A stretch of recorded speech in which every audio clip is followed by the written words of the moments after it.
Meus irmãos, a paz do Senhor Jesus. Amém. Abra comigo a sua Bíblia, livro de Apocalipse, capítulo de número 2. Se alguém puder desligar o ventilador para mim, por favor. Livro de Apocalipse, capítulo de número 2.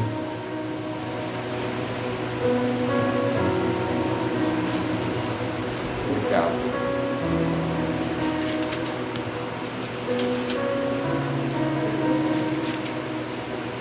Aleluia. Pode se sentar, irmãos.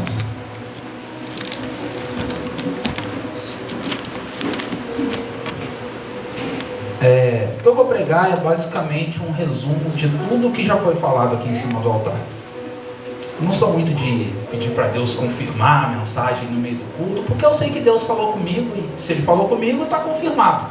E eu vou pregar a Bíblia, então é a palavra de Deus. Mas de vez em quando acontecem essas coisas. Todos acharam? Apocalipse capítulo 2 diz assim: estas são as palavras daquele que tem as 7 estrelas em sua mão direita e anda entre os 7 candelabros de ouro. Conheço as suas obras e o seu trabalho árduo e a sua perseverança. Sei que você não pode tolerar homens maus, que pôs à prova os que dizem ser apóstolos, mas não são, e descobriu que eles eram impostores. Vocês têm perseverado e suportado sofrimentos por causa do meu nome, e não têm desfalecido. Contra você, porém, tenho isso: você abandonou o seu primeiro amor. Lembre-se de onde caiu, arrependa-se e pratique as obras que praticava no princípio. Se não se arrepender, virei a você e tirarei o seu candelabro do lugar dele. Mas há uma coisa a seu favor: você odeia as práticas dos nicolaítas, como eu também as odeio. Aquele que tem ouvidos, ouça o que o Espírito diz às igrejas. Ao vencedor darei o direito de comer da árvore da vida que está no paraíso de Deus. Irmãos, o pastor Fábio me mandou uma mensagem e coisas de minutos antes, Deus tinha colocado um tema no meu coração, eu já ia começar a escrever, sobre o tema seria Cristo e a Igreja. Eu acho que casa muito bem com o culto de ceia. Casa muito bem.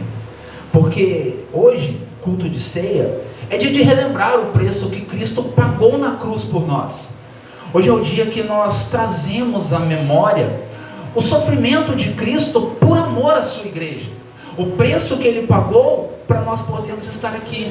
Preço de sangue, preço de cruz. O Criador do universo, o Todo-Poderoso, pendurado no madeiro. E a única coisa que teve poder de segurá-lo lá, foi o amor que Ele sentiu por nós. Os pregos não segurariam, a madeira não seguraria, todo o Império Romano e o seu poderio de guerra naquela época não segurariam. Mas o amor que Ele sentiu pela sua igreja, isso segurou. Aleluia! Irmãos, se fosse só isso, se esse fosse o ato único de Cristo, já seria maravilhoso. Já seria motivo de eu e você sentarmos aqui, levantarmos as nossas mãos, darmos glórias a Deus. Por quê? Porque Ele nos salvou. Pagou um preço que era impossível para nós de pagarmos. Já seria o suficiente. Mas Deus é tão bom e tão poderoso, que além de nos salvar, Ele nos envolveu com um amor tão grande. Porque através do que Ele disse, e depois da sua morte e ressurreição, Ele enviou os apóstolos para continuar nos ensinando. E lá no Apocalipse Ele escreve essas 7 cartas. Eu sei que tem gente que diz assim: Cristo nunca escreveu uma carta. Verdade, mas Ele ditou 7 para João. E eu gostaria de analisar as 7 com vocês, mas a gente não tem tempo para isso. Então nós vamos falar sobre a carta à igreja de Éfeso. No primeiro versículo ele diz: ao anjo da igreja em Éfeso, ou ao pastor da igreja em Éfeso, escreva: estas são as palavras daquele que tem as 7 estrelas em suas mãos, em sua mão direita, e anda entre os candelabros de ouro. A primeira coisa que Cristo faz é deixar claro com quem Ele está falando. A carta é endereçada ao pastor, porque na época muitas pessoas eram analfabetas. Então um pegava a carta e lia para a igreja inteira poder ter o discernimento. Então por isso o destinatário é o pastor local. Mas ele está falando com a igreja, e deixa claro que é ele quem está falando. Sou eu, não é João que está escrevendo, eu estou ditando para vocês o que eu quero passar.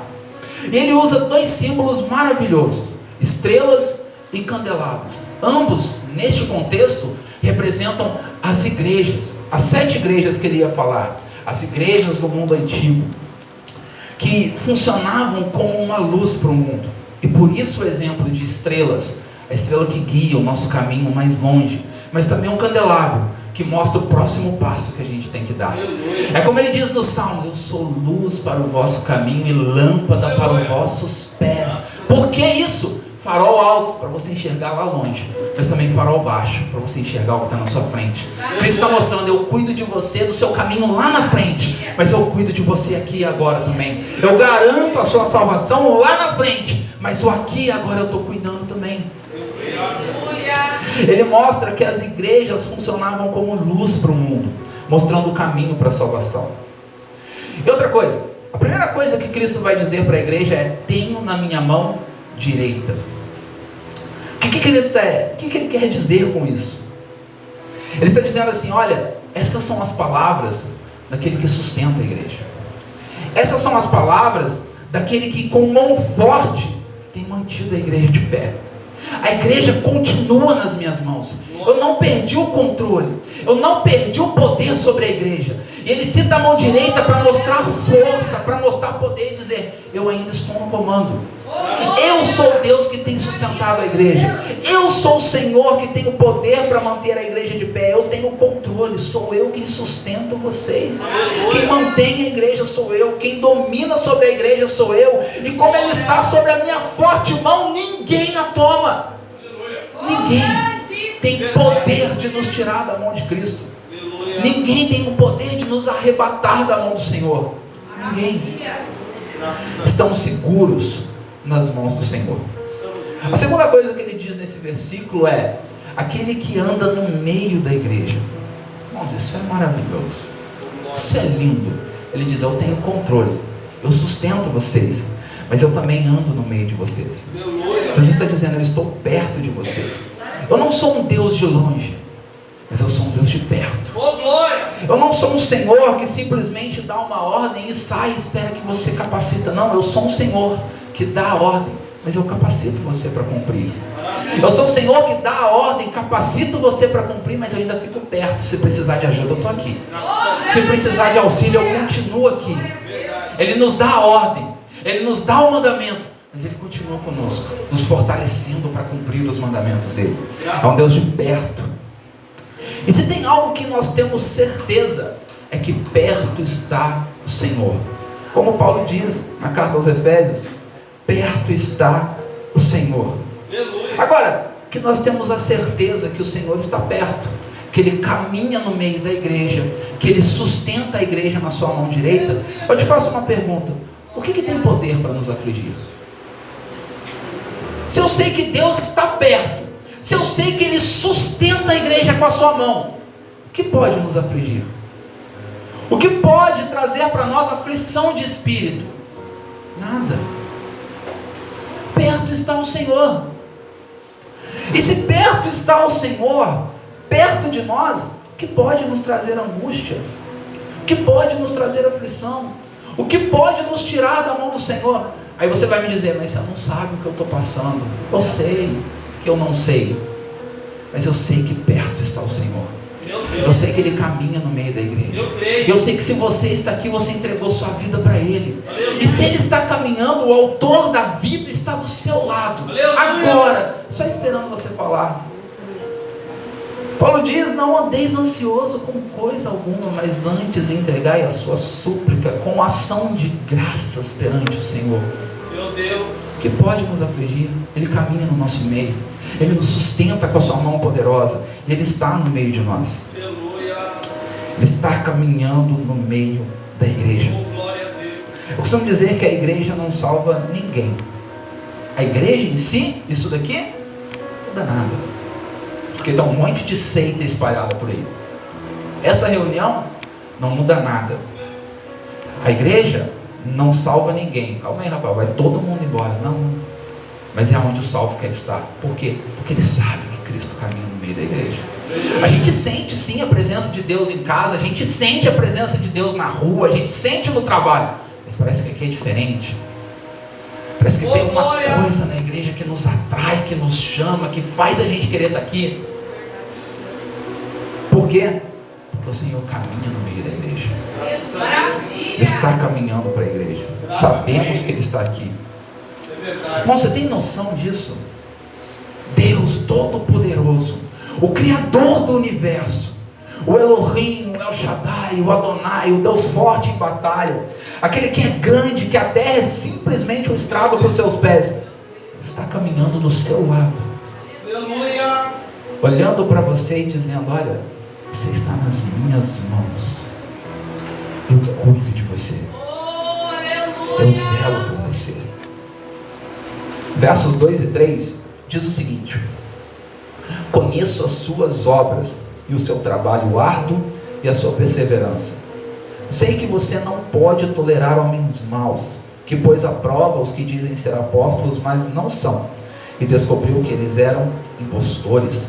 Vocês têm perseverado e suportado sofrimentos por causa do meu nome, e não têm desfalecido. Aleluia. Irmãos, Cristo agora vai enaltecer um ponto da igreja. Qual ponto? O árduo trabalho que a igreja tem feito. E qual que é o trabalho da igreja? Ganhar almas. A função da igreja na terra é mostrar o caminho. E é por isso que Cristo compara com candelabro e com estrelas. Porque somos nós quem apontamos para Cristo. Somos nós que apontamos para o mundo lá fora qual é a direção a seguir. É importante pregar lá fora, é importante pregar para todo mundo lá fora, mas é importante que a igreja continue sendo luz aqui dentro. É importante que nós continuemos pregando o evangelho aqui dentro. E Cristo vai enaltecer a igreja dizendo assim: eu conheço o seu trabalho, eu sei o que vocês têm suportado. Jesus vai olhar para a igreja e dizer isso. Agora, imagine comigo, o mesmo Jesus que eu disse para você que está caminhando, passando, olhando para você e dizendo: eu cuido de você, eu sustento você. Dá uma, licença pastor, dá uma cutucada e fala assim: eu conheço as suas obras. E aí, qual é o nosso sentimento? Porque é isso que ele está dizendo para a igreja de Éfeso: eu conheço as suas obras, eu sei o que você tem feito. Qual é a sensação que nós teríamos? Qual é o sentimento que nós teríamos? Jesus do nosso lado dizendo: eu conheço as suas obras. Isso seria para nós motivo de tristeza ou de alegria? Será que nós olharíamos e diríamos assim: Senhor, eu tenho feito o que o Senhor mandou? Dizendo: Pai, misericórdia de mim. Sabe por quê? O nosso maior trabalho é ganhar almas. A nossa única função. Então, ganhe almas. Eu fico impressionado como as pessoas tentam fazer difícil o que é simples. É simples. O irmão Adalberto pontuou muito bem: a Cracolândia está cheia de almas lá para pregar. Mas tem almas na sua rede social também. Você fica lá só passando vídeo para cima assim, só enchendo o seu cérebro de dopamina, né? Porque lá é quase uma droga, e já é comprovado cientificamente isso daí. Lá também é um celeiro. O seu trabalho é um celeiro cheinho de almas. A escola é um celeiro. Aonde você estiver é um lugar propício, porque a gente quer fazer coisas grandiosas, mas a gente não faz as pequenas. Às vezes a gente não tem coragem de olhar para o nosso colega de trabalho e falar assim: ô, vai para Jesus, cara, aceita Cristo. Hoje um rapaz aí falar para mim, falou assim: irmão, eu sofro de ansiedade, por isso que eu faço musculação, que não sei o que lá. Eu falei assim: olha, musculação não vai ajudar assim, cara, mas tem uma coisa que pode curar a sua ansiedade de uma vez por toda, é Cristo Jesus. Mas cura? Eu falei: não do céu, uma beleza, você nunca mais sofre de ansiedade, entrega a sua vida para Ele, você vê. Se vai para a igreja, eu não sei, mas semear, a gente vai semeando devagarzinho. Aí talvez você diga: não, mas eu não prego porque a terra lá é dura, o povo tem um coração duro. Mas a sua função é só semear. Saiu o semeador a semear. O semeador, ele não olhou a terra, ele não olhou se a semente caiu na pedra, se caiu na terra dura, se o pássaro veio depois. Ele só semeou. Se a sua função é semear, semeie. Deixa que outro regue se for preciso. Deixa que outro veja dar fruto. Simplesmente semeia. Porque o Cristo que caminha no nosso meio e diz eu cuido de você, também pergunta: qual é a sua obra? Porque aqui para a igreja de Éfeso é um elogio. Mas um dia o céu vai se rasgar e não vai ser um elogio. Ele vai olhar para você e perguntar: o que você fez com o talento que eu te dei? Ah, mas o Senhor só me deu um. Eu quero fruto. Eu quero alguma coisa. Depois Jesus vai falar sobre sofrimento que a igreja está passando. Irmãos, a igreja estava sendo cruelmente perseguida. João tinha acabado de ser preso na ilha de Patmos porque não conseguiam matar ele. Tentaram matar João, jogaram ele num tacho de água, de óleo fervendo. Jesus operou um milagre, João saiu de lá e a história é linda. Outro dia eu conto a história para vocês. Mas não conseguiram matar João. João foi preso, o último apóstolo vivo. A igreja sendo perseguida. Por quê? Só por dizer que Jesus era o Senhor. Porque quando eles diziam isso para um romano, era afronta. Porque os romanos olhavam e diziam assim: não, César é o Senhor, não esse tal de Jesus. Isso é um crime contra o Estado, você merece a morte. Quando eles iam para um judeu e diziam: Jesus é o Senhor, blasfêmia, Elohim é o Senhor, pena de morte. Se não fosse tudo, Roma tinha sido incendiada há pouco tempo, e por coincidência, o bairro que ficou sem pegar fogo era onde tinha o maior número de cristãos. Culpa dos crentes. Foi por isso até que Paulo foi preso. Mas veja bem, era para eles algo impossível pregar o Evangelho. Para eles, chegar e dizer assim: aceita Jesus, deixe de ser o Senhor da sua vida, era morte. Não era virar motivo de chacota. Não era ser o cara que ia sofrer o bullyingzinho, a piadinha do serviço, a piadinha da escola. Era morte. E eles corriam esse risco. Por isso que Jesus olha e fala para eles assim: eu sei o sofrimento que vocês estão passando. Eu conheço o sofrimento que vocês estão passando. Vocês têm perseverado apesar de tudo isso. E daí eu olho para os crentes modernos. Porque o máximo que vai acontecer é uma piadinha. É o máximo. Ninguém vai pôr a mão em você, por enquanto, né? Ninguém vai pôr a mão em você. Ninguém vai te bater, ninguém vai te agredir. Mas aí a pessoa tem medo de virar chacota social, ser excluído da rodinha, do grupinho do meio, por ser cristão, por amar a Jesus, por falar de Jesus. Irmãos, o pessoal de Éfeso corria risco de vida, mas eles continuavam pregando. Falar que Jesus era o Senhor podia trazer morte, trouxe para muitos. Todos sabem quantos mártires a igreja teve, simplesmente por dizer que Jesus é o Senhor. Uns eram queimados vivos, outros para o Coliseu, e assim eles seguiam. Com tudo isso, o que nós podemos fazer? Parar de ter vergonha, pregar que Cristo é o Senhor. Porque dizer aqui que Cristo é o Senhor é lindo, maravilhoso, está correto, faça isso. Mas faz isso no seu trabalho também, na sua casa. Ah, mas não vão gostar se eu falar, problema deles, fale. Ah, mas se eu disser, eles vão virar as costas para mim. Não tem problema, Cristo continua com os braços abertos para você. Porque quando todo mundo virar as costas, Cristo permanece lá. Porque só quem teve uma experiência de todo mundo falar não e ir para o joelho de Jesus falar: eu estou aqui, filho. Sabe o que é isso? Aleluia. Sabe o que é isso? Então não importa o que vão falar, eu vou continuar dizendo que Ele é santo, que Ele é lindo, que Ele é perfeito, que Ele não tolera o pecado, que Ele é o Salvador da minha vida. Ah, vão virar as costas para você. Que vire as costas ao mundo inteiro. Se Ele continuar me recebendo, está tudo certo. Versículo 4: contra você, porém, tenho isso: você abandonou o seu primeiro amor. Irmãos, Jesus elogiou, agora chegou o momento de criticar. Vou só abrir um parênteses aqui. Uma coisa que eu reparei nas cartas do Apocalipse é que Jesus ele faz uma coisa que eu achei sensacional. Primeiro ele elogia mesmo. Ele vai e faz um elogio maravilhoso para a igreja. Depois ele vai e critica. Falei, eu quero trazer isso para a minha vida. Antes de eu ter que pontuar uma crítica, eu vou tentar tecer um elogio primeiro. Não é muito do meu feitinho fazer isso, mas eu vou trazer. Se quiser pegar para você também, pega, porque se Jesus fazia, porque dá certo. Glória. Mas voltando, a igreja fazia a obra, pregava o evangelho, pregando o evangelho corria risco de vida, e mesmo assim perderam o primeiro amor. Mas como que isso é possível? Como que eu posso pregar a Cristo, morrer por isso e não ter primeiro amor? Não tem como. Sabe por quê? Isso é muito perigoso. Nós achamos que estamos perto de Deus simplesmente por estar fazendo a obra, por estar pregando. Talvez na minha conversão toda, a vez que eu fiquei mais longe de Deus espiritualmente falando, foi quando eu mais preguei.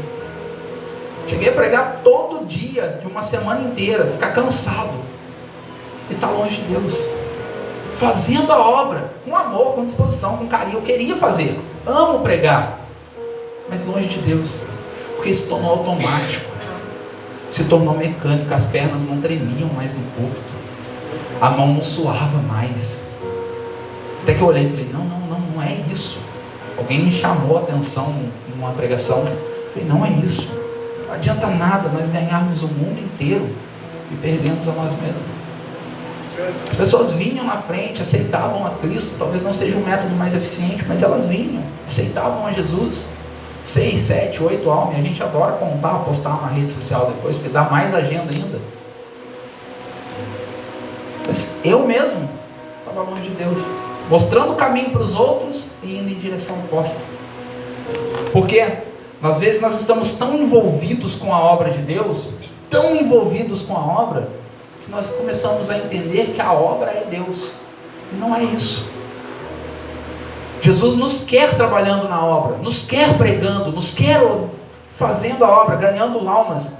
Mas antes disso, Ele quer que a gente esteja perto dEle. Glória.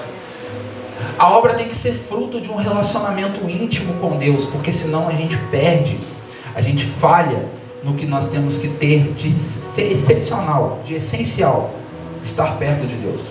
Porque às vezes a nossa pregação até tem base teológica mesmo, às vezes é até pautada na Escritura, às vezes está tudo certinho, tudo bem colocado, mas é fria espiritualmente. Ela não toca mais o coração das pessoas. E o negócio é que piora, porque quando a gente já está assim, a nossa oração se torna automática. Quem nunca passou por isso? De perceber por assim, não, está na hora de orar, eu vou lá com a minha oração. E parecer que é uma obrigação e não é mais um prazer.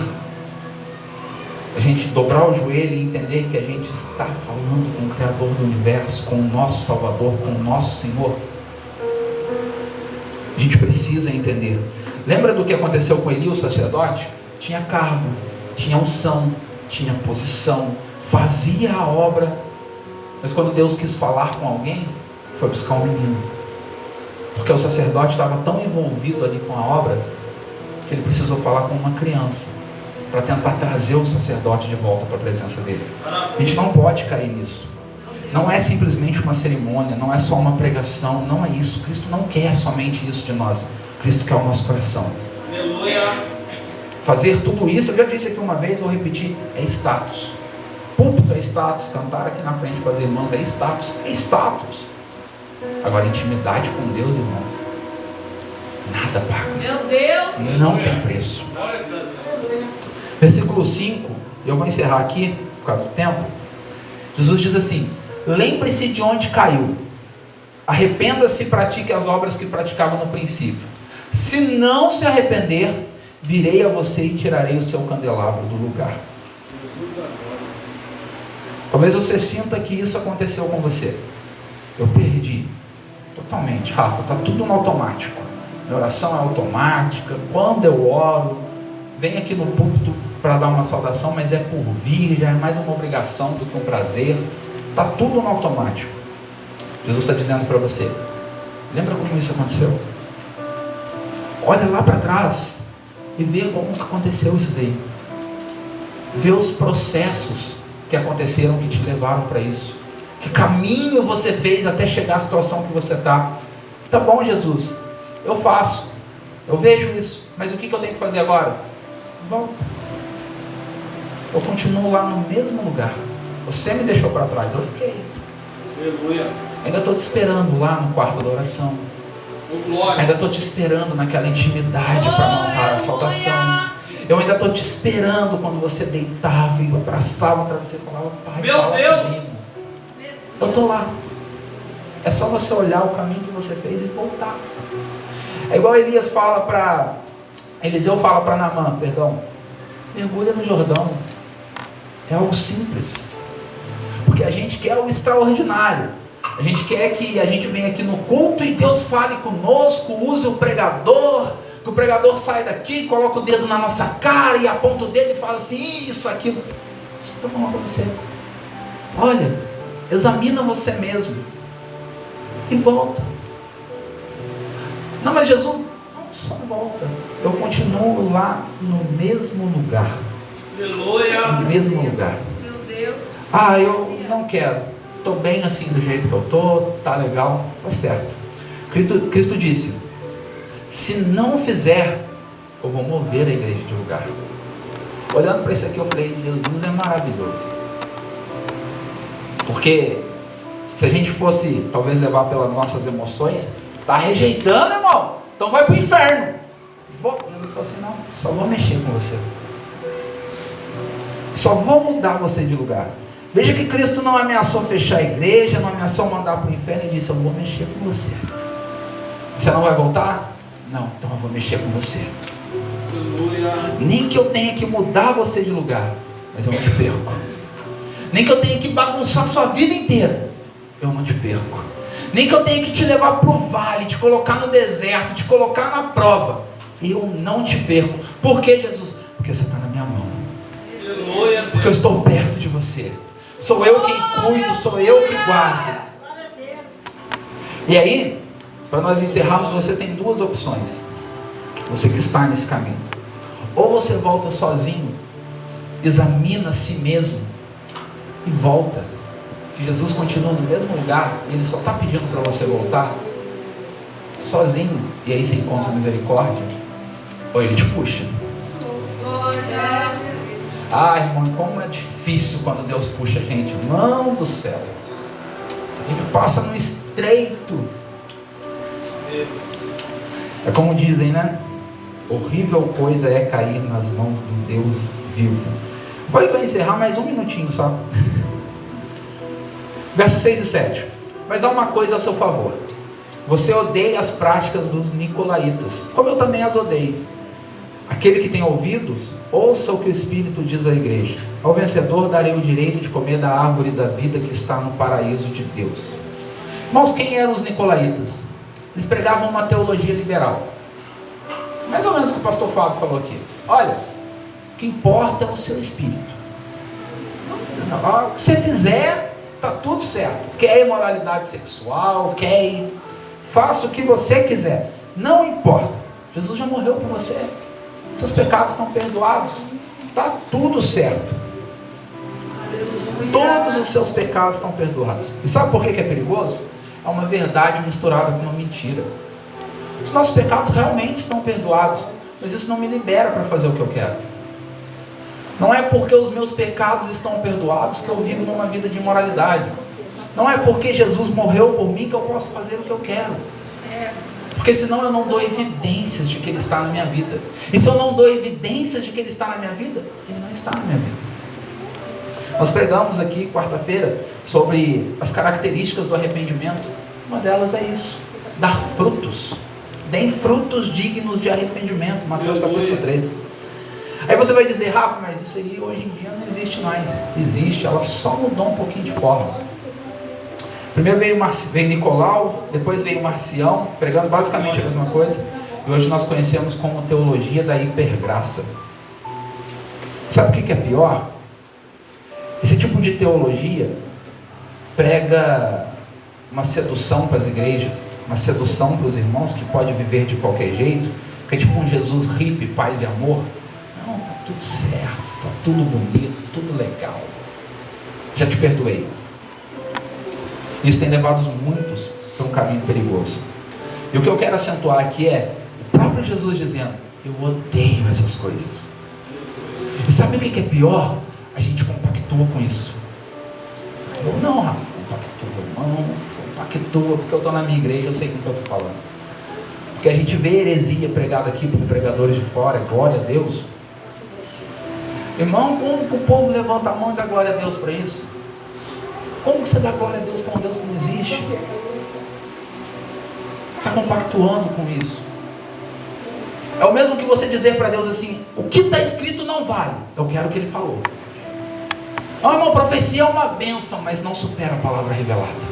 A Bíblia é inerrante, infalível, ela é precisa, ela tem comprimento, ela tem relevância. Eu posso crer na palavra porque eu tenho provas de que ela é fiel e digna. Não crer nisso, eu já preguei aqui. Eu posso crer que a palavra é digna. Se quiser ver lá no YouTube depois, fica à vontade. Nós devemos amar e odiar com a mesma intensidade. Amar os hereges, mas odiar aquilo que eles pregam. Odiar as heresias, porque elas vão contra o nosso Senhor. Irmãos, preciso encerrar. Amém? Eu agradeço a minha oportunidade em nome de Jesus. Jesus é bom. Glória a Deus. Glória a Deus, irmãos, amém. Tem 2 minutinhos aqui, eu preciso resumir. Glória a Deus.